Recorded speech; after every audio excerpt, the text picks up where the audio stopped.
billionaire's empire paused for one hospital call. Not a deal, but a pediatric ER. Sir, you are the only emergency contact for your maid's daughter.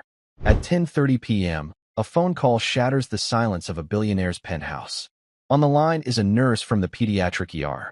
A 9-year-old girl, Sophie Miller, is in critical condition. Her mother, Susan, is nowhere to be found. The hospital has one lead, an old emergency card found in the girl's backpack. The only contact listed? Alexander Grayson.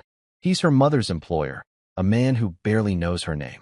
While he runs an empire, his mate has been fighting a desperate, hidden battle, one that led to her arrest and her daughter's collapse. He's the only one who can help. But why him?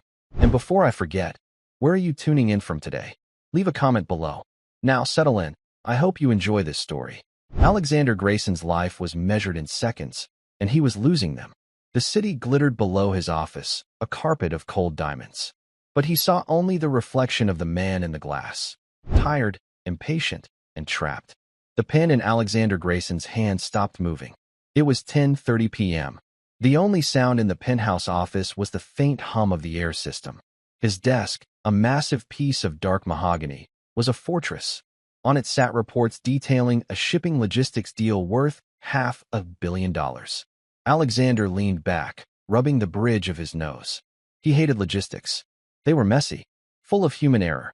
He preferred the clean finality of numbers on a balance sheet. His eyes drifted to the wall. It was not a wall of art, but a wall of history, a shrine. In the center, a black and white photograph dominated the room. General William Stonewall Grayson, his grandfather. The photo showed him standing in the mud of a foreign battlefield, straight-backed, decorated, and staring down the camera with an iron will. Alexander Grayson had inherited the general's fortune. He had inherited his sharp blue eyes. But he feared he had inherited none of the man's strength. He had spent his life trying to prove otherwise, building Grayson Holdings into a global power. He built with steel and concrete, not with courage and men. A phone buzzed. Not his private line, not his secure line. It was the main line to the penthouse, an old number he kept for household staff and deliveries. He frowned. He employed a full-time residence manager, Mrs. Finch, to handle such things. She should be filtering calls. It buzzed again, insistent. Annoyed, Alexander jabbed the speaker button. This is Grayson. His voice was sharp. A pause. Mr. Alexander Grayson? The voice was female, hurried, and crackling with static. I just said that. Who is this? Sir, my name is Nurse Davis. I'm calling from City Central Hospital, from the Pediatric Emergency Department. Alexander's irritation turned to confusion. Pediatric? You have the wrong number. He started to press the button to disconnect. Wait. Sir, please, the nurse said, her voice rising. Are you Alexander Grayson of Grayson Holdings? He paused. Yes. I'm calling about a patient, a 9-year-old girl. Her name is Sophie Miller. The name meant nothing. I don't know anyone by that name. You've made a mistake. Mr. Grayson, please listen, the nurse said, her professionalism strained. Sophie was brought in 30 minutes ago. She's in critical condition. We are trying to find her mother, Susan Miller. Susan Miller. Alexander's mind flashed on an image. A quiet woman in a simple gray uniform. She was the one who cleaned this very office. She was efficient, silent, and invisible. She came in the mornings, finished before he arrived, and was gone. He sometimes passed her in the long marble hallway of his penthouse. A polite Mr. Grayson. A quick nod from him. Nothing more. She's your maid? Alexander said flatly. Yes, sir. The nurse replied, clearly relieved. We found a card in the girl's backpack. It was an old in case of emergency card from her school. It listed her mother, Susan, and on the back, under other contact, she wrote your name. Just Alexander Grayson and this phone number. Alexander stood up. The massive office suddenly felt cold. That's impossible, he said. Sir, it's the only number we have. We cannot reach the mother. Her phone goes straight to voicemail. The neighbor who called 911 didn't know where she was. The nurse took a shaky breath. Mr. Grayson, your name is the only name on this card. You are her only emergency contact. A deep, unfamiliar silence filled the room. The billion-dollar logistics report seemed ridiculous. His grandfather's stern gaze felt heavier, like an accusation. Why him? A man she barely knew. A man who paid her salary through 3 layers of household management. What is wrong with the child? He asked. His voice had changed. The impatience was gone. She's not breathing well, sir. She has a history of severe asthma, according to the neighbor. But she's not responding as she should. She's very small, sir. And she's not waking up. And the mother is missing. It was a statement, not a question. We cannot find her, Nurse Davis confirmed. Sir, I know this is a strange request, but the doctors need to speak with someone. We need information. We may need consent for more aggressive treatment. And this little girl is all alone. Alexander looked at his grandfather's picture. The general had a motto carved into the base of his statue in the lobby downstairs. Duty is the blood of honor. He had always thought it was a bit dramatic. I'm on my way, Alexander said, and cut the call. He bypassed his driver. He grabbed his keys and his wallet, leaving the billion-dollar deal unsigned on the desk. He walked out of the office, his footsteps echoing in the empty penthouse. He felt the general's eyes on his back the entire way. The drive to City Central Hospital was 20 minutes. Alexander did it in 10. He left his black Bentley at the curb by the ambulance bay, ignoring the shouts of a security guard. The emergency room was a world he had only seen in movies. It was loud. It smelled of antiseptic, burnt coffee, and fear. People were weeping on plastic chairs. Others stared blankly at a television screen. Alexander, in his $8,000 bespoke suit, was an alien. He was a creature from a different, cleaner planet. He walked to the main desk. A woman with tired eyes looked up from her computer. Can I help you? I'm here for Sophie Miller. I spoke with Nurse Davis. The woman's eyes widened just slightly. She recognized him. Or, at least, she recognized his suit and the air of absolute authority he carried. One moment, Mr. Grayson. A moment later, the nurse from the phone appeared. She was young, her face worn with fatigue. Mr. Grayson? I'm Nurse Davis. Thank you for coming. Where is she? Alexander asked. This way. She led him past a curtain into the pediatric wing. The noise faded, replaced by the rhythmic, lonely beeping of machines. She's in here, Nurse Davis said, stopping at a small room. Dr. Patel is with her now. Alexander looked through the glass. He had prepared himself for, he didn't know what. A problem to be solved. An annoyance. He was not prepared for the child. She was tiny, a small, frail thing lost in an adult-sized hospital bed. Her hair was blonde and matted with sweat. A clear oxygen mask fogged with each shallow, rattling breath. Wires snaked from under her small gown, connecting her to a tall, blinking monitor. A man in blue scrubs, Dr. Patel, was shining a small light into her eyes. He looked up as Alexander entered. You are Mr. Grayson? The doctor asked. He had a weary, intelligent face. Yes. What is happening? Dr. Patel sighed, clipping the light to his pocket. It's not good. She came in with what the neighbor assumed was an asthma attack. We treated her for it. But she's not responding. Her oxygen levels are dangerously low, and she's completely unresponsive. Unconscious. Yes.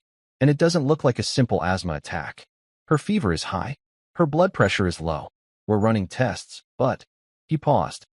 Are you a relative? No. I'm her mother's employer. The doctor and nurse exchanged a look. It was the same look of confusion Alexander felt. I see, Dr. Patel said carefully. Well, Mr. Grayson, the main issue is this. We are flying blind. We have no medical history. We don't know her allergies. We don't know what medications she takes. The mother, Susan, Alexander pressed. You haven't found her? We've called her phone a dozen times, Nurse Davis said, stepping forward. Voicemail. We sent a police cruiser to her listed address to notify her. And the nurse looked down at her chart. Sir, the officer reported back. The apartment is empty. The landlord said she was evicted 3 weeks ago. Alexander felt a cold knot tighten in his stomach. Evicted. The quiet woman who cleaned his marble floors was homeless. And no one has seen her or the girl since, Nurse Davis added. That's not right, Alexander said, thinking. The neighbor called 911. Where did the neighbor call from? A different apartment. A few blocks away, Dr. Patel said. The neighbor, a Mrs. Romano, said Susan Miller sometimes paid her to watch Sophie. But tonight, Susan was late. Hours late. When Mrs. Romano went to check on Sophie at the place they were staying, she heard the girl coughing. She found her on the floor, struggling to breathe. Where was Susan? The neighbor didn't know. She just said Susan had been acting strange. Desperate. She said Susan often left the girl alone. A dark, cold anger rose in Alexander. He was a man who valued logic and responsibility above all. Leaving a sick child alone was an unforgivable failure. So we have a missing mother, Alexander said, his voice hardening. A sick child, and no answers. That's the sum of it, Dr. Patel agreed. And I need to be frank, Mr. Grayson. I suspect a severe, underlying infection. Maybe pneumonia. But her blood work, it's strange. Her white blood cell count is practically zero. It's as if her body isn't fighting at all. He looked at Sophie, so small in the bed. We need to do more, Dr. Patel continued. A spinal tap. A bone marrow aspiration. We need to find out what's suppressing her immune system. But those are invasive procedures. They require parental consent. Without it, our hands are tied unless she deteriorates further. And by then, Alexander finished. It could be too late. Yes. Alexander turned and walked out of the room, into the hallway. He pulled his phone from his pocket. He did not call his lawyers. He did not call his COO. He called the one man who could solve impossible, messy problems. The phone rang once. Yes, sir. Frank, Alexander said to his head of security. I have a situation. I need you to find someone. A woman. Her name is Susan Miller. She's the mother of a 9-year-old girl named Sophie. The housekeeper, sir? Frank's voice was steady. He knew everything. The same. She's missing. Her daughter is in City Central Hospital, pediatric ICU. Susan was evicted 3 weeks ago. I need to know where she is. I need to know why she isn't here. I'm on it, Frank said. One more thing. I need her personnel file. Now, I want to know everything. Her previous addresses, her references, any family she listed. Anything. Understood. I'll call you back. Alexander hung up. He leaned against the sterile, pale green wall. The hospital hummed around him. He ignored the dozen notifications on his phone about the logistics deal. They seemed to be from another life. He looked back through the glass at the little girl. He saw the blonde hair. He suddenly, vividly, remembered Susan Miller. He had passed her just 2 days ago. She had looked tired, thinner. She had kept her head down. He had walked right past her, his mind on interest rates. He had built an empire of steel and glass, but he had never truly seen the person who polished it. An hour passed. It felt like a year. Alexander sat in a plastic chair built for someone half his size. He had not moved. He had fielded 2 calls from his COO, Robert, telling him the logistics partners were getting nervous. Alexander told him to make them wait. His phone buzzed with an unfamiliar number. He snatched it up. Frank. Yes, sir. I have the file. And I have a situation. What do you mean? The personnel file is thin, Frank said. Susan Miller. Hired 2 years ago. Part-time. Cleared a basic background check. No family listed. No husband. The address she gave us is the one she was evicted from. That's it. Nothing. Not quite, sir. She listed one reference. A parish priest in the Bronx. I called him. The priest said Susan is a widow. Her husband was a Marine. Died in service 8 years ago. A veteran. Alexander felt a cold prickle. His grandfather's legacy was built on the backs of men like that. Sir, Frank continued, his voice tight. That's not the situation. I've been making calls. Checking local precincts, shelters. And I found her, Mr. Grayson. Where is she? Is she coming here? There was a heavy pause. She can't, sir, Frank said. She was arrested 2 nights ago. Alexander stood up. Arrested? For what? Petty theft, sir. Shoplifting. Frank's voice was grim. She was caught stealing food and a box of syringes. The anger returned, sharp and clear. Stealing. Syringes. While her daughter was. But that's not the worst of it, sir, Frank said, cutting off Alexander's dark thoughts. I spoke to the desk sergeant at the 40th precinct. Susan Miller has been in a holding cell for 48 hours. She hasn't been processed because the system is backed up. Get her out, Alexander ordered. I'm trying, sir. But she used her one phone call when she was arrested. The sergeant said she was hysterical, crying about her daughter. She kept giving them one name to call.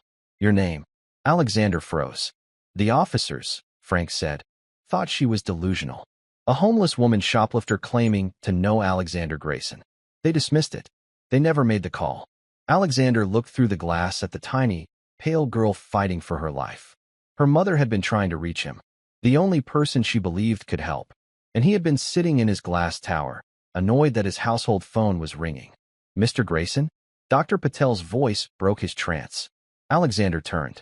The doctor was holding a printout. His face was grave. We got the first labs back, Dr. Patel said. This is not asthma. This is not pneumonia. Mr. Grayson, this child has almost no immune system. The markers, they are consistent with a very rare, very aggressive genetic disorder. Something called SCID. Severe Combined Immunodeficiency. What does that mean? It means, the doctor said, that a common cold could kill her. And right now, she has a massive infection that her body cannot fight. He looked Alexander in the eye. If we don't find her mother, if we don't get a history and consent for treatment, Sophie Miller will not survive the night. Alexander Grayson looked from the doctor's grim face to the small, pale child in the bed. The rhythmic beep of the heart monitor was the only sound. It was a clock, counting down. Do it, Alexander said. Dr. Patel blinked. Mr. Grayson, I just explained. I need parental consent. Legally, I cannot perform a spinal tap on a minor without her guardian. And I told you her mother is in a holding cell, Alexander said, his voice dropping to a low, cold command. She is unavailable. I am here. I am the only one here. You will do the test you need to do to save this child's life. Grayson Holdings will assume all legal and financial liability. Do you understand me? Dr. Patel was stunned. He had never seen this man before, but he recognized the power. It was not a request. It was a change in the laws of physics. My legal team will have a document here in 10 minutes, Alexander continued, already dialing his phone. It will indemnify this hospital, and you personally, against any lawsuit. Now, please, go to work. Dr. Patel simply nodded. He turned to Nurse Davis. Let's prep her. Get the kit. Now.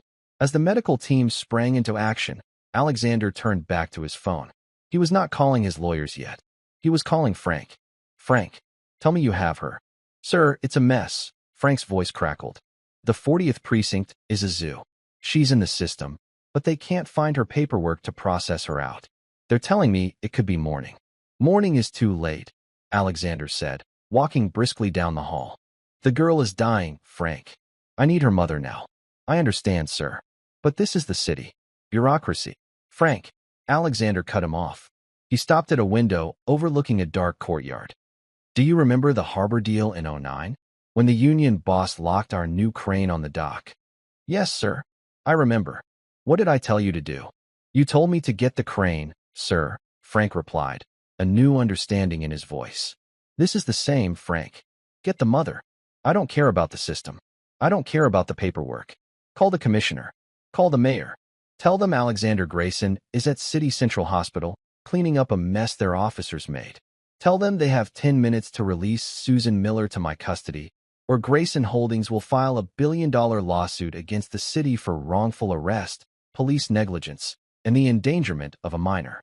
Am I clear? Yes, Mr. Grayson. 10 minutes. The line clicked dead. Alexander stood alone in the hallway. The adrenaline faded, replaced by something heavy and unfamiliar. He had just used his power like a club.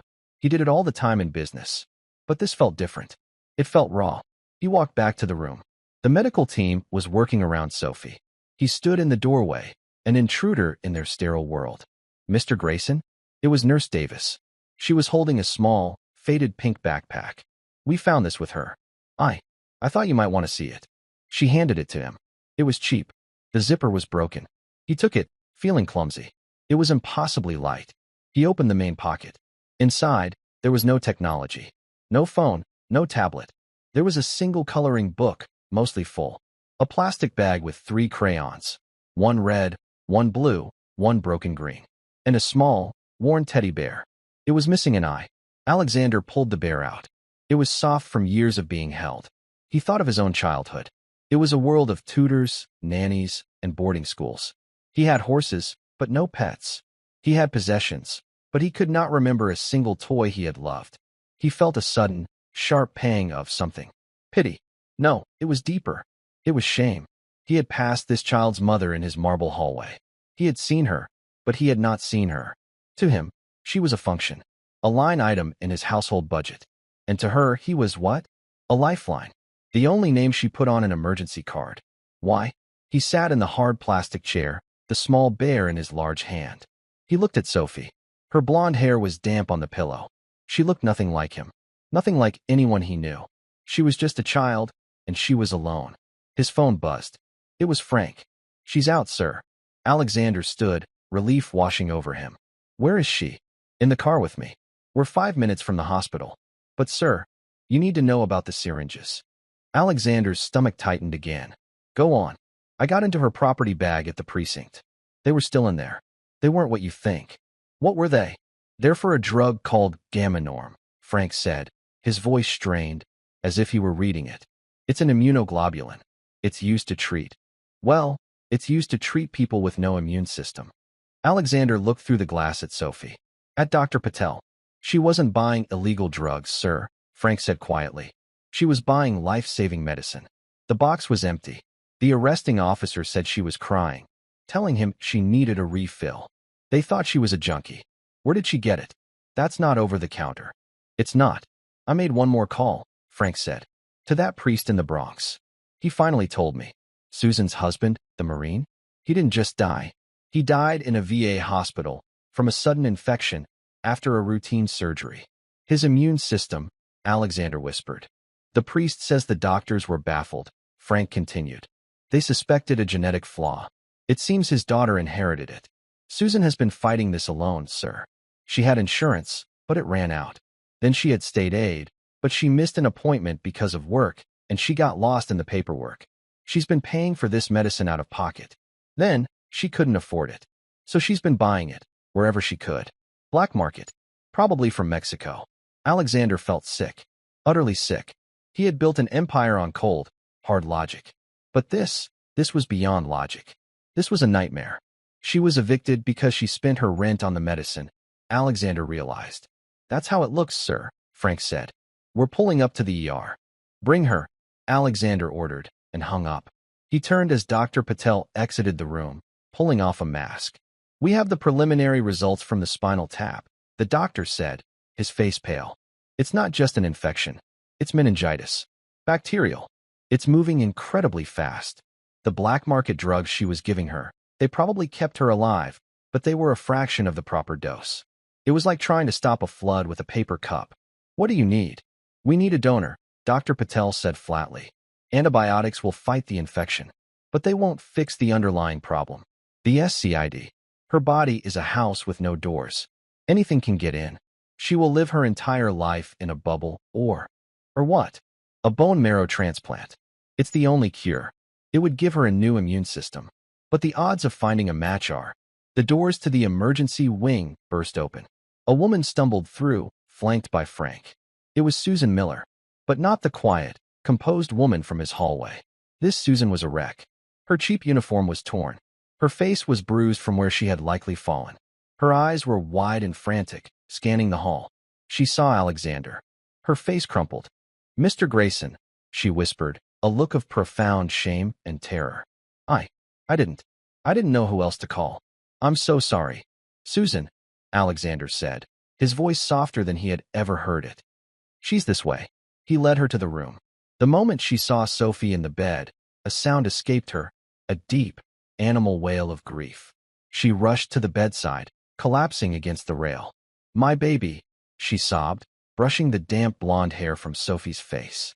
"Oh, Sophie, I'm so sorry. Mama's here. Mama's here." Nurse Davis gently touched her arm. "Ma'am." "Susan, I'm Nurse Davis.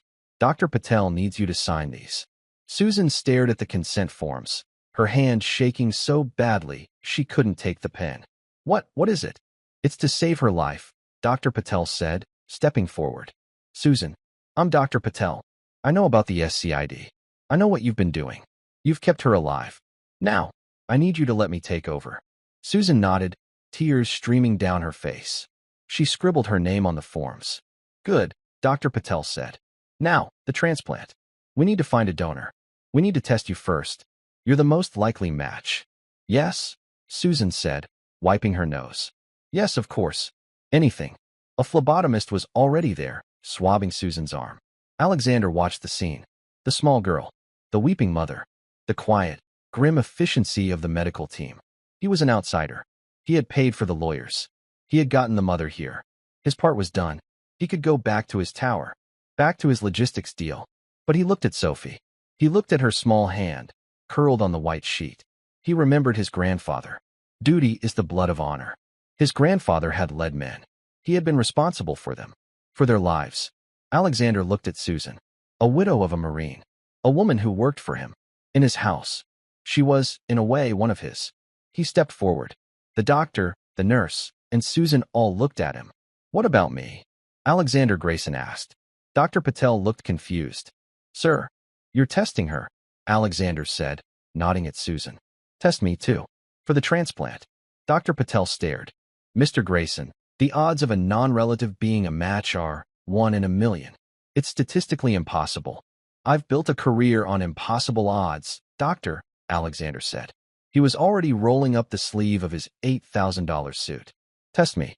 Susan Miller watched, stunned, as the phlebotomist, a young man who looked like he was barely out of school, nervously tied a blue tourniquet around the billionaire's arm. Alexander Grayson's sleeve was rolled up, revealing a strong forearm. He did not wince as the needle slid in. He simply stared straight ahead, at the wall, as if he were closing a deal. The phlebotomist drew 4 vials of dark red blood. He labeled them with a practiced hand, his movements quick, eager to be finished. "Thank you, sir," the young man mumbled, applying a small cotton ball. Alexander just nodded, pulling his sleeve down. He adjusted his cufflink, a simple, heavy gold piece that was probably worth more than the phlebotomist's car. "Susan, we've got you," the phlebotomist said, turning to her. Susan sank into the chair, her body trembling with a new kind of shock. She presented her arm.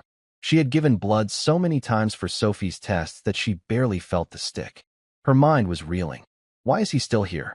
She had expected him to be angry. She had expected him to call security.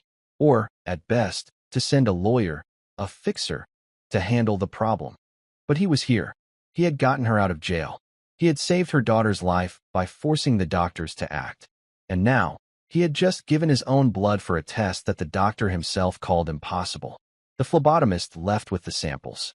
Alexander turned to Frank, who had been standing silently by the hallway entrance, a ghost in a dark suit. "Frank," Alexander said, his voice low. "Susan's arrest. The shoplifting." "Yes, sir. It's gone," Alexander said. "I want the charges dropped. I want the arrest record expunged. I want it to have never happened. Whatever it takes. Whoever you have to call." "Understood, sir," Frank replied. "And her apartment," Alexander continued, not looking at Susan, but speaking for her. "The eviction. Find the landlord. Pay whatever is owed.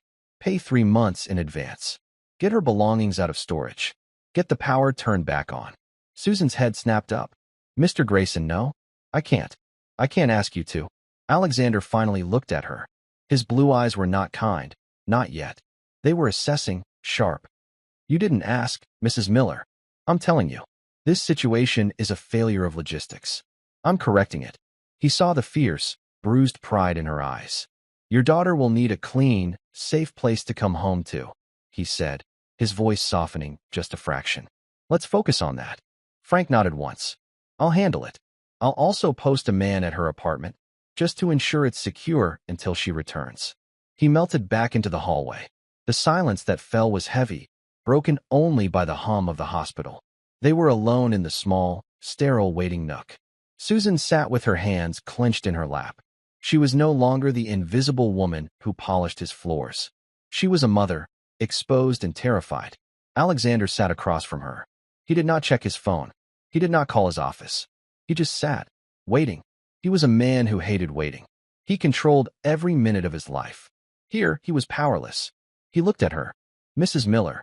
"Susan." She looked up, her eyes red-rimmed. "You need to tell me," he said. "The emergency card. Why my name? Not the priest. Not your neighbor. Me." Susan looked down at her hands. She twisted the thin, cheap ring on her finger. Her wedding ring. She started, her voice a whisper. "I was so scared. Always. Every day." She took a shaky breath. When my husband, David, was in the VA hospital, he wasn't a complainer. He was a Marine. Strong. He never complained about anything. But he was dying. And the doctors, they were slow. They were busy. They treated him like a number. Her eyes drifted to the window, to the dark.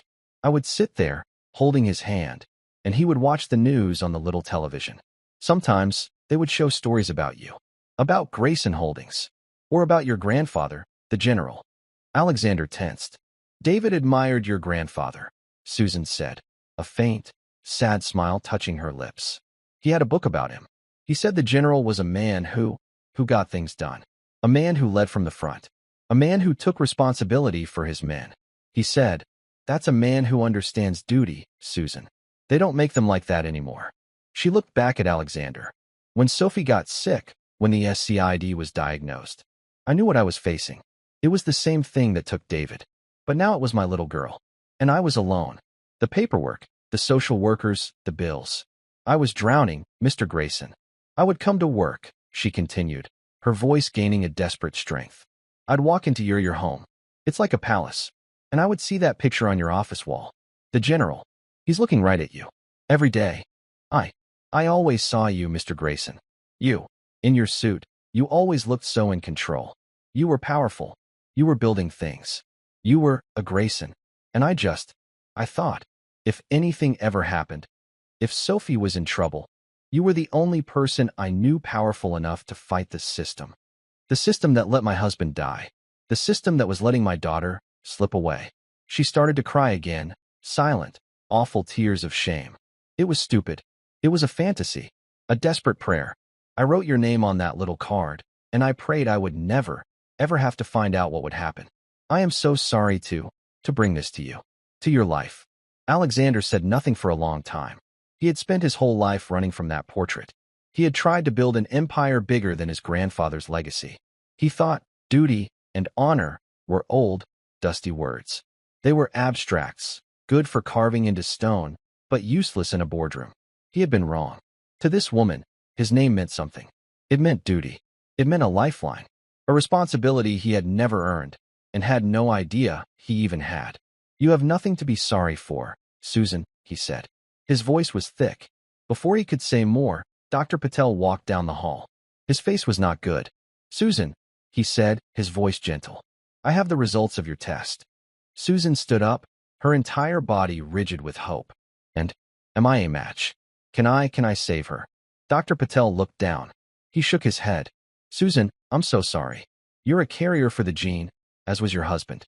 But as a donor, you're not a match. Not even close.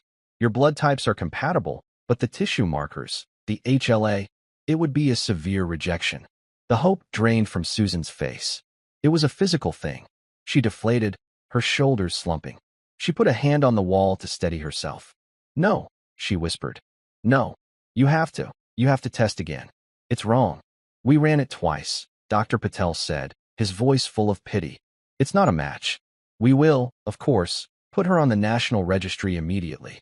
But with her rare HLA type, it could take months. Years. And in her current condition.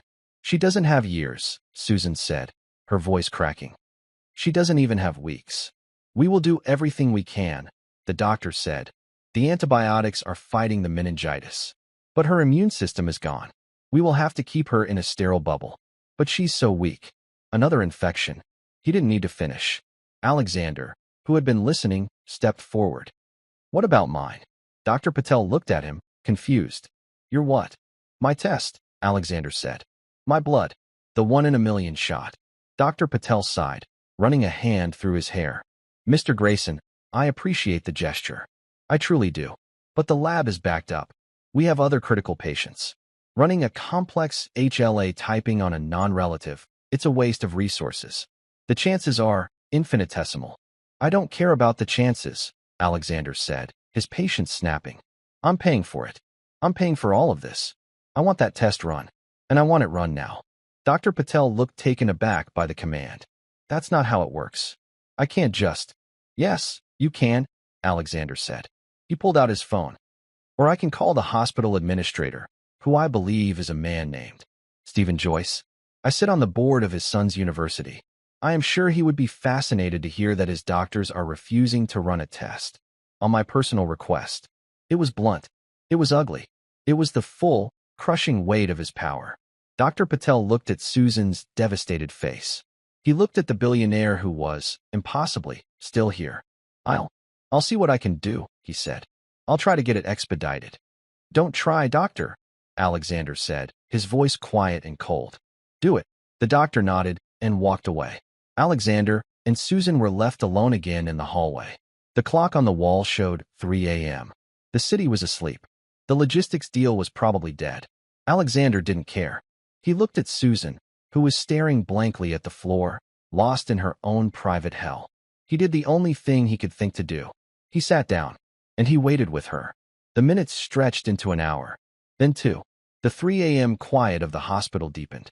It became the 4 a.m. stillness, a time when the world seemed to be holding its breath. Alexander Grayson did not move from the plastic chair. It was, by far, the most uncomfortable chair he had ever sat in. His back ached. His legs were stiff. He felt the grit of sleeplessness behind his eyes. He was a man who slept 4 hours a night in a custom-built bed, but this was different. This was exhaustion. This was waiting. Susan sat huddled, a thin hospital blanket wrapped around her shoulders. She had stopped crying. She was now in that numb, quiet place beyond tears. She stared at the closed door of Sophie's room. "You should get coffee," she said, her voice raspy. She didn't look at him. "I'm fine," Alexander replied. He said it could be hours. The test. He said it was a waste of time. She was just talking, filling the silence. He's right. It was kind of you to offer, Mr. Grayson. But it's impossible. Let's wait for the results, Alexander said. Susan finally turned to him. Her eyes were hollow.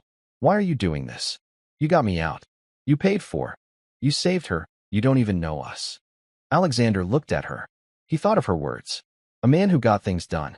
A man who led from the front. Your husband was a Marine, Alexander said. It was not a question. Yes. 8 years, Susan whispered. He loved it. He believed in it. He believed in honor.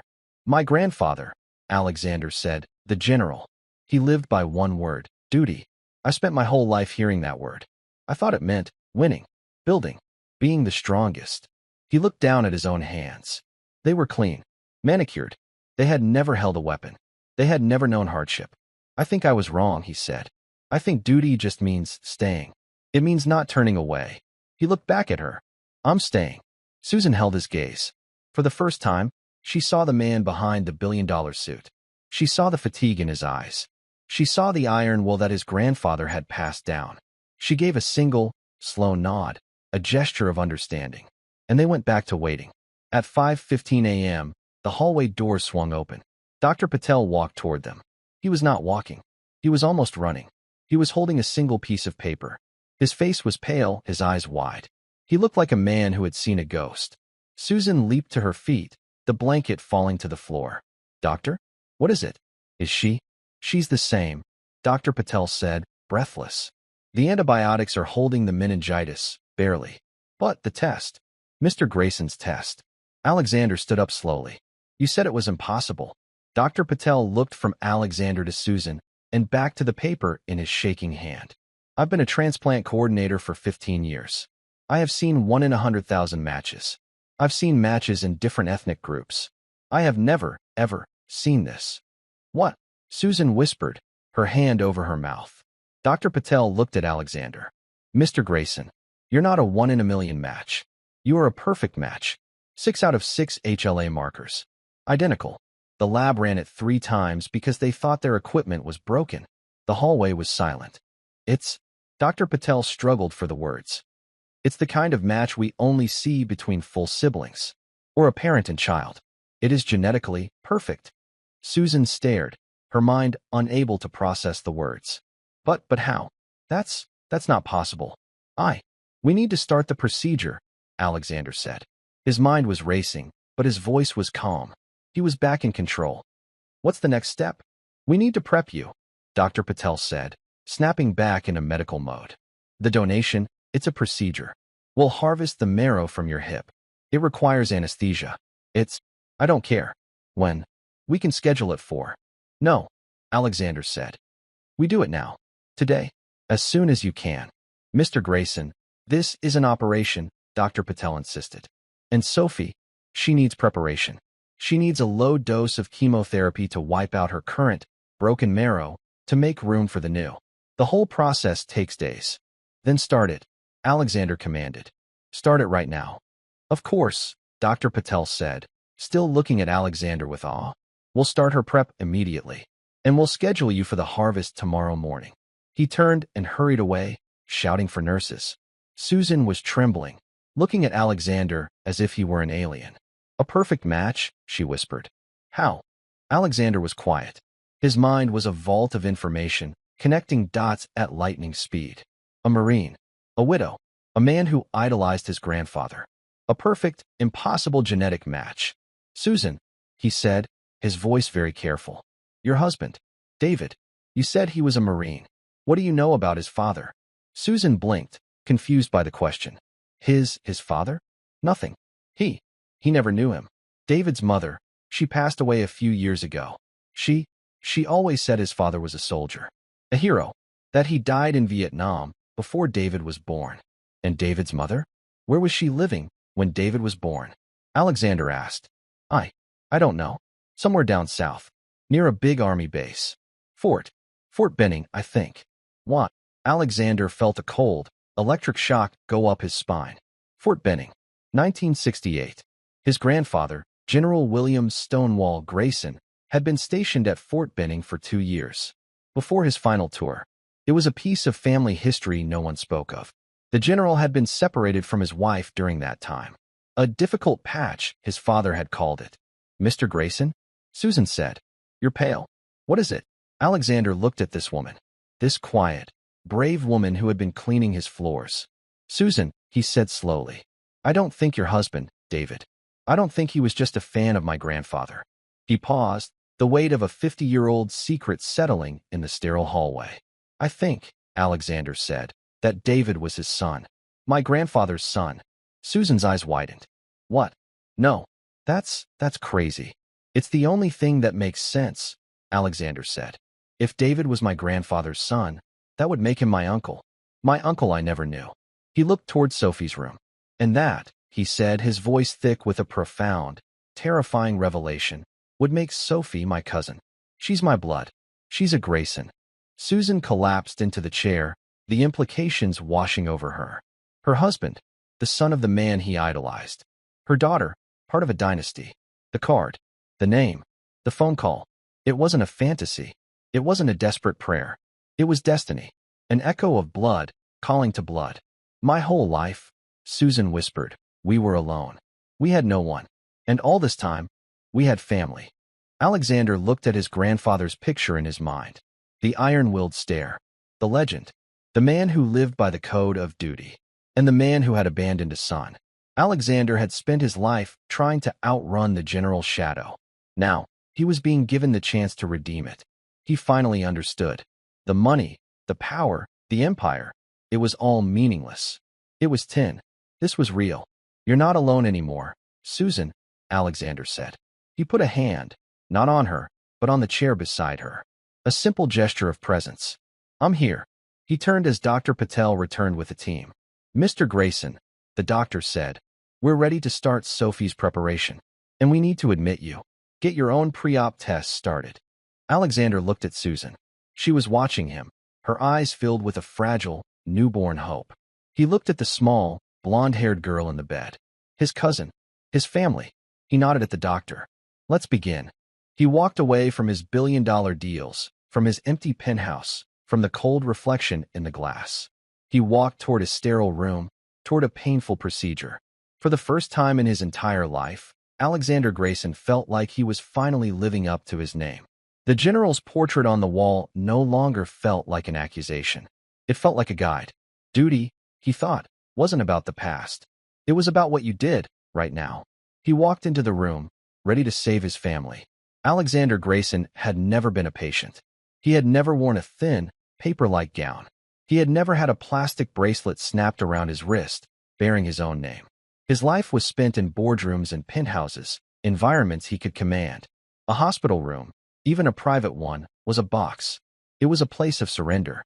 Frank had arrived at dawn. He stood in the doorway of Alexander's room, holding a tablet. He looked, as always, unflappable. Sir, Frank said, his voice low. The partners from the logistics deal. They are unhappy. They have been at the hotel for 24 hours. They are threatening to walk. Alexander was staring out the window. The sun was just beginning to turn the gray sky to a pale, bruised purple. He had not slept. Let them walk, Alexander said. Frank's eyebrow twitched. It was the only sign of surprise he ever showed. Sir, this is the deal you've been working on for 6 months. It's $500 million. It's paper, Frank, Alexander said, turning. It's just numbers.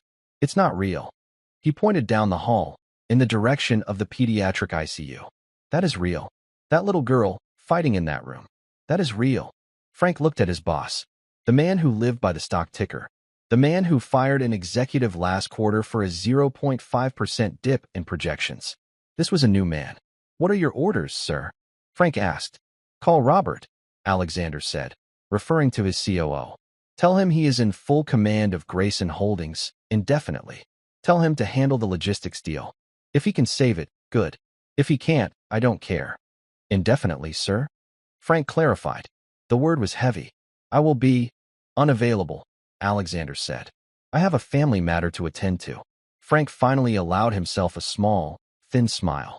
Yes, sir. I'll take care of it. And Frank, Alexander called as he was about to leave. The apartment. Susan's apartment. Done, sir. The back rent is paid. The lease is renewed for a year. Her things are being moved back in as we speak. I've had a deep cleaning crew go through. And I took the liberty of stocking the pantry. And the fridge. Alexander nodded. Good. And, Frank, sir, my grandfather, the general, I want you to find everything you can on a son he may have had. A man named David Miller. Mother's name unknown. Born near Fort Benning, late 1960s. A sensitive matter, sir. Extremely sensitive. For my eyes only, Alexander said. I want to know his story. I'll find him, Frank said. And he was gone. A few hours later, a nurse came to get him. It's time, Mr. Grayson. They wheeled him down the hall. He had refused any sedative, but they insisted on the gurney. He felt ridiculous, lying on his back, staring at the ceiling tiles flicking by, one after another. They passed the pediatric ICU. Susan was standing outside. She had washed her face. She was wearing a new set of scrubs the hospital had given her. She looked at Alexander on the gurney, her eyes wide with fear and a deep, shattering gratitude. Mr. Grayson, she whispered, stepping forward, as if to stop the gurney. Alexander put a hand up. It's Alexander, he said. It felt strange to say his own name. Go be with Sophie. I'll see you both after. She nodded, tears welling again. God bless you, Alexander. He was wheeled into the operating room. It was cold, bright, full of steel. A woman in a blue mask, the anesthesiologist, leaned over him. Okay, Mr. Grayson. Alexander, this will feel cold going in. I want you to count back from 10. He felt the prick in his arm. He looked at the massive, round light above him. It looked like a cold, bright eye. 10, he said. 9. He thought of his grandfather. He thought of duty. 8. He thought of a little girl with blonde hair. His family. He was asleep before he got a 7. He woke up in a haze. There was a deep, profound ache in his lower back. It was not pain. It was an absence. A hollowed-out feeling. A nurse was checking his vitals. It's done, Mr. Grayson, she said, her voice soft. The procedure was a success. The harvest was perfect. They're starting the transfusion for Sophie right now. He drifted back to sleep. Down the hall, in the PICU, a small bag of dark red, viscous liquid hung from an four-pole. It was not blood. It was marrow. It was life. A tube ran from the bag into a central line in Sophie's small chest. Susan Miller stood by the bed, her hand on her daughter's foot. She watched the slow, steady drip. Drip. Drip. Each drop was a miracle. Each drop was a future her daughter was never supposed to have. Dr. Patel stood in the doorway, watching. It's in her, Susan whispered. It's really happening. Yes, Dr. Patel said. Now the hard part begins. We wait. We see if the new cells, her cousin's cells, take root. We see if her body accepts them. It will be a long few weeks. She'll fight, Susan said, her voice fierce. She's her father's daughter. She looked at Dr. Patel. And her uncles, too, I suppose. Dr. Patel nodded. She has a good team. And now, she has a chance. A real one. The next few days were a blur for Alexander. He was a terrible patient. He hated the bed. He hated the food. He hated the weakness he felt. The ache in his hip was a constant reminder of what he had done. On the third day, he broke protocol. Against his nurse's orders, he got out of bed. He put on the clothes Frank had brought him, a simple pair of gray slacks and a black cashmere sweater. He felt human again. He walked, slowly, stiffly, down the hall to the pediatric ICU. Sophie was in a different room now, a sterile bubble room. He had to look through a thick glass window. She was awake. She was pale. Her blonde hair was thin, but her eyes were open. They were a bright, piercing blue. Grayson eyes. Susan was inside, gowned and masked. She was reading from the tattered coloring book. Sophie saw him. She looked at the strange man in the window. Alexander stood there, just watching. He felt a connection so profound, so elemental, that it rooted him to the spot. Susan looked up. She saw him. Her eyes smiled above her mask. She put a hand to her heart, then pointed at him. A gesture of thanks. Alexander simply nodded. He stayed at that window for an hour. He said nothing. He just watched his family. The recovery was slow. Sophie had good days. She had terrible days. Her body, empty and defenseless, had to learn to build an army from scratch. Alexander's cells, her new marrow, began the slow, microscopic work of colonization, of building a new immune system. Alexander moved out of the hospital and into a hotel across the street. He did not go back to his penthouse. He did not go back to his office. His days took on a new rhythm. He would wake, have coffee, and read the reports Frank brought him. Not market reports. The first report was about David Miller. Frank had been thorough. A birth certificate from Georgia. A mother, a waitress, who died of pneumonia. And a father, listed as unknown. But Frank had found a letter. A small, water-damaged letter from the waitress to a friend, speaking of a charming, powerful general who had a sad wife, and who had broken her heart. It was not proof, but it was enough. Alexander had the letter sealed and put in his private vault. The second report was on Susan's finances. She had nothing. She was tens of thousands of dollars in medical debt. Alexander made a call. He set up a trust. He called it the Sophie Miller Foundation. He funded it with $50 million. Its purpose was simple: to pay for her medical care, her education, and her future, and to provide a stipend for her mother so she would never have to work again. After his reports, he would walk to the hospital. He would sit with Susan in the waiting room. They didn't talk much. At first, he would bring her coffee. She would tell him about Sophie's white blood cell count. He would listen. He learned the names of the nurses. He learned the difference between a good sign and a bad one. One day, he found Susan weeping quietly in the cafeteria. "It's bad," she said, before he could ask. "Her fever is back. They think it might be a rejection. The doctors, they look worried." Alexander sat down. He said nothing. He just sat with her. He shared her silence. "What if it was all for nothing?" she whispered. "What if I lose her anyway?" "You won't," Alexander said. His voice was a rock. "You don't know that," Susan cried. "I know her," Alexander said, surprising himself. "I've seen her. She has Grayson eyes. We are stubborn. We don't quit. And you are her mother. You didn't quit when you were homeless. You didn't quit when you were arrested. She has your strength. She will fight. And we will be here." Susan looked at him. She didn't say thank you. She didn't need to anymore. She just nodded, took a deep breath, and stood up. "You're right. Let's go back." The fever broke. It was not rejection. It was the new immune system, graft versus host, a sign that it was working. It was fighting. A month after the transplant, Dr. Patel found Alexander in his usual spot, the chair outside the ICU. "Alexander," the doctor said. He was smiling. A real, wide smile.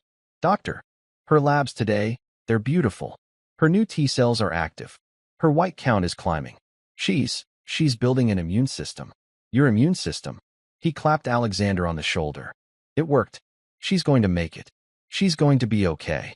Alexander felt his knees go weak. He leaned against the wall. He had closed billion-dollar deals without flinching. But this news, it undid him. He just closed his eyes, a single, sharp breath escaping him. "She can have visitors soon," Dr. Patel said. "Real visitors." 2 weeks later, Sophie Miller was in a regular room. She was sitting up in bed. Her blonde hair was mostly gone, a soft fuzz remaining. But she was laughing. Susan was showing her a new toy, a building set Alexander had sent. There was a knock on the door. "Come in," Susan called. Alexander Grayson walked in. He was not wearing a suit. He was wearing jeans and a simple blue shirt. He felt awkward. He was holding a teddy bear. A new one. Soft, brown, with two perfect, shiny black eyes. Sophie looked at him. She was shy. Sophie, Susan said, her voice bright. This is the man I told you about. This is Alexander. He's our family. Sophie looked at the bear, then at Alexander. Is he a doctor? She whispered to her mom. No, sweetie, Susan said. He's a hero. He gave you a present. It made you all better. Alexander stepped forward, feeling clumsy. He held out the bear. Hello, Sophie, he said. His voice was rough. I heard you. I heard you had an old bear that was missing an eye. Sophie looked at her old, one-eyed bear on the pillow. Then she looked at the new one. She slowly reached out and took the new bear. She hugged it to her chest. Then, she did something that changed Alexander's world. She held out her other, thin arm. Hug, she whispered. Alexander froze. Susan nodded, her eyes shining. He moved forward, leaning over the bed rail. He wrapped his arms around the small, frail girl. He felt her tiny arms go around his neck. She was warm. She was real. He held her for a long time. He felt a 50-year-old family wound begin to close. He was no longer just the man in the tower. He was no longer just the general's grandson. He was Alexander. He was family. He pulled back, and Sophie was smiling. Your eyes are like mine, she said simply. Alexander Grayson felt a smile, a real one, touch his own face. Yes, he said. Yes, they are. He looked at Susan, over Sophie's head. He saw his past, his present, and his future, all in one small, sterile hospital room. The billion-dollar deal had fallen through. He had not even noticed. He had never felt so rich. And with that hug in a quiet hospital room, that's where we'll end the story for now. Whenever I share one of these, I hope it's a reminder that our biggest transformations often come not from the empires we build, but from the unexpected calls we answer. I'd love to know what you were doing while listening. Maybe winding down with a cup of tea, or just settling in for a calm evening. Drop a line in the comments. I really do read them all. If you want to make sure we cross paths again, hitting like and subscribing makes a huge difference. We are always trying to improve, so feel free to drop your feedback below. Thanks for spending this time with me.